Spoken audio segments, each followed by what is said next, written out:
So I made the decision to acquire this recently launched Ibanez AZ Standard, which is essentially a new model in the series and the AZ series, which is more affordable than some of its counterparts with some of the slightly higher premium models, where you can pay up to excess of even £2,000.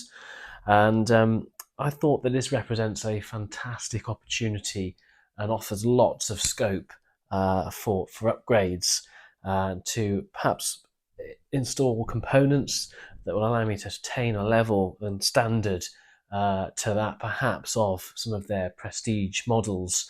And I thought this was a really exciting opportunity. What kind of caught my interest particularly was a number of notable appointments with this guitar, including stainless steel frets. And they've also used and adhered to all of the same kind of dimensions and configurations in terms of the body and the neck as the more premium expensive counterparts. What I've opted to do with this guitar is actually facilitate a number of upgrades, including things like perhaps the set of pickups, so I can kind of customize those to kind of sonically suit my playing style and desired versatility as well in terms of the my tonal palette that I might want to achieve, but also some of the hardware.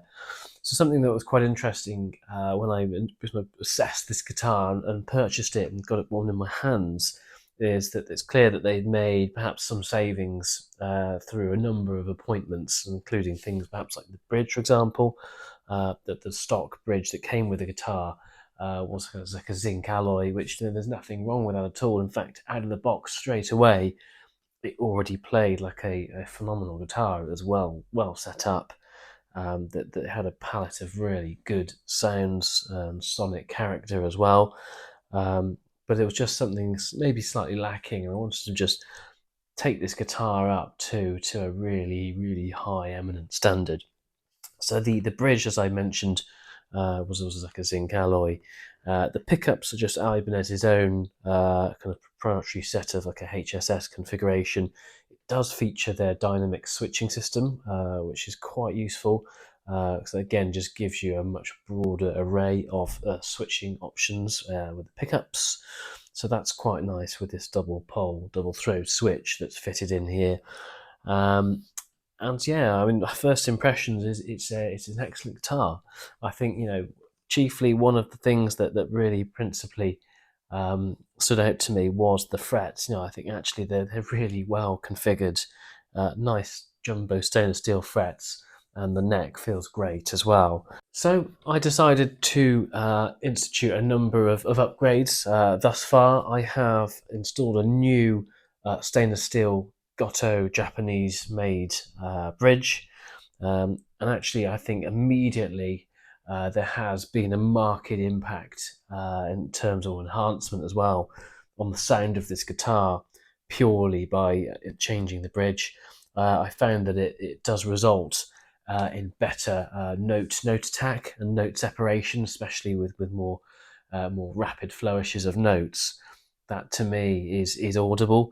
That's been a real major enhancement. Actually, that's already taken this guitar to another level, really. I've also changed the string trees as well. I've just put some Geica string trees, that are just a little bit more substantial. I think really that is probably largely aesthetic.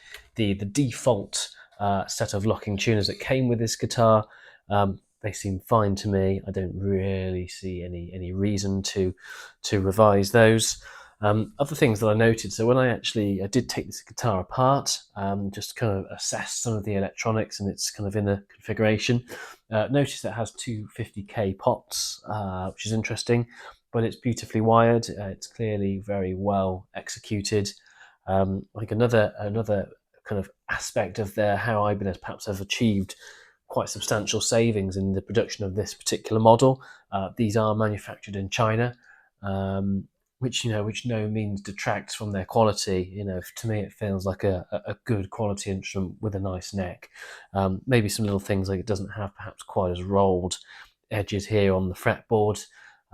for me, that's kind of often negligible impact, really. And if somebody really wanted to, you could have that addressed by a good guitar tech or a luthier. So yeah, thus far, just those two basic upgrades have culminated in, I think, quite a marked enhancement to how this guitar sounds and how it plays as well.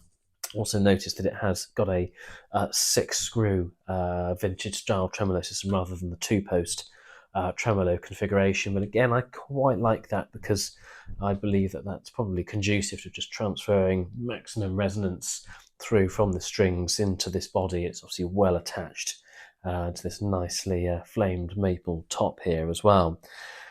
So in terms of my ambitions next, I have acquired a set of Damasio pickups, which I intend to install, perhaps with my own switching configuration as well. So I'm going to rewire the guitar, install new pots as well, and a treble bleed modification. But at the moment, admittedly, with the stock pickups and switching system, it sounds like a great guitar. So I couldn't really recommend it enough. I'm quite enamoured by it, actually, and it plays really well. The neck feels fantastic. It's very accessible. Particularly love, obviously, on the Ibanez's, you have this really nice ergonomic joint at the back here for the neck joint, which is lovely. So let's perhaps see how it sounds and give it a bit of a run through.